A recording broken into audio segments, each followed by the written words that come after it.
नमस्ते दोस्तों, कैसे हैं। तो आज हम एक सहारा इंडिया पे दुख भरे गीत गाने जा रहे हैं। इस गीत को शुरू से लेके लास्ट तक सुनिएगा आप लोग, और कमेंट में बताइएगा आप लोगों के गीत कैसा लगा, और लाइक कीजिएगा, सपोर्ट कीजिएगा। नए होंगे तो प्लीज़ सब्सक्राइब कर लीजिएगा। गरीब माजा दुर्वन लुट गए सहारा में मोदी जी।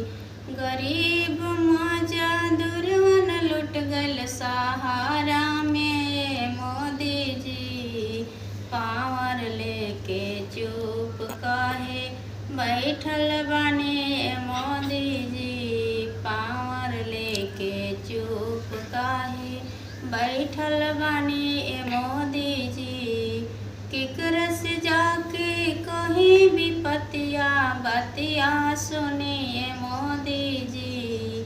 केकरा से जाके कहीं भी बतिया सुनिए मोदी जी। पावर लेके चुप काहे बैठल बानी मोदी जी। पावर लेके चुप काहे बैठल बानी मोदी जी। गरीब माजा दूरवन के केहू नइखे सहारा सुनाए मोदी जी। पावर लेके चुप काहे बैठल बानी मोदी जी।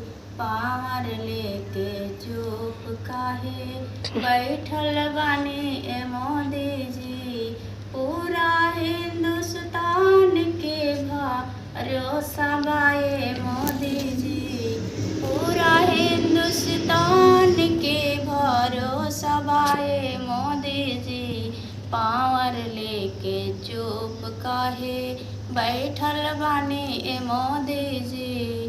पावर लेके चुप काहे बैठल बानी मोदी जी।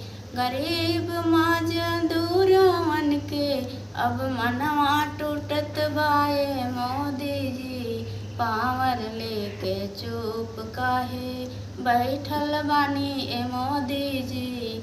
पावर लेके चुप काहे बैठल बानी मोदी।